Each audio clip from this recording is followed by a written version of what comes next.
ఈ లోకం అంతానికి సమీపిస్తోంది. దృష్టాంతం ప్రారంభమవుతోంది. పాట్మోస్ దీవిలో నిర్బంధంలో ఉన్న యోహాను దివ్యదర్శనాల భారంతో కృంగిపోయి కూలిపోయాడు. అప్పుడు ఆకాశద్వారాలు తెరుచుకున్నాయి.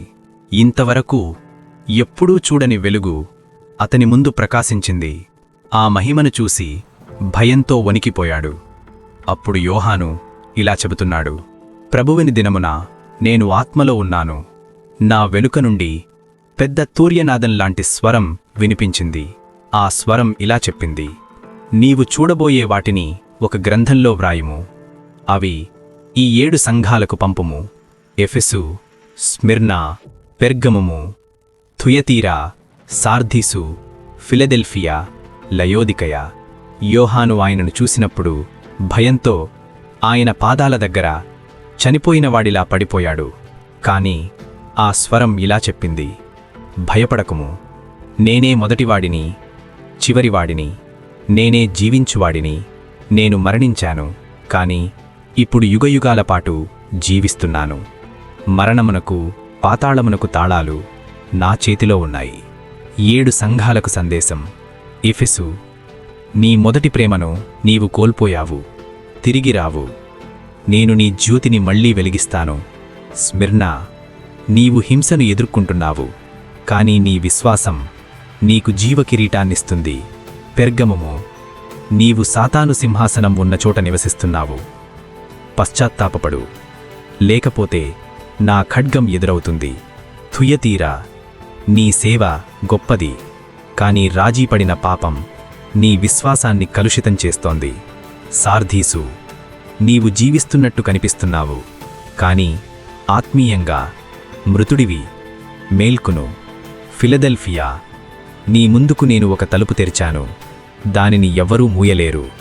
లయోదికయ, నీ విశ్వాసం చల్లగా ఉంది. వేడిగా కాని చల్లగా కాని లేనిదాన్ని నేను అసహ్యిస్తాను. ముద్రలు విరగడం. అప్పుడు నేను స్వర్గంలో ఒక ద్వారం తెరుచుకున్నది చూశాను. దేవుని సింహాసనం ముందు ఒక గ్రంథం ఉంది. దాని ముద్రలను విరగగలవాడు ఒక్కడే, హతుడైన గొర్రెపిల్ల. ఆయన మొదటి ముద్రను విరగగానే తెల్లగుర్రం బయలుదేరింది.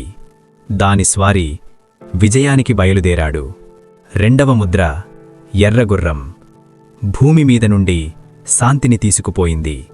యుద్ధం ప్రారంభమైంది. మూడవ ముద్ర నల్లగుర్రం క్షామం, ఆకలి, బాధ. నాల్గో ముద్ర పసుపు గుర్రం, దాని పేరు మరణం. భూమి మీద 4వ వంతు నాశనమయ్యింది. 6వ ముద్ర భూమి కంపించింది. సూర్యుడు నల్లబడ్డాడు, చంద్రుడు రక్తంలా మారాడు. ఆకాశ నక్షత్రాలు భూమిపై పడిపోయాయి. రాజులు, ధనవంతులు, శక్తివంతులు అందరూ గుహల్లో దాక్కున్నారు. వారిలా అరిచారు: పర్వతాలారా, మామీద పడండి, ఎందుకంటే కోపదినం వచ్చింది.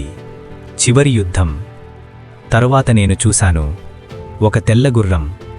దానిపై కూర్చున్నవాడు నమ్మకమైనవాడు, సత్యవంతుడు. ఆయన పేరు దేవుని వాక్యం.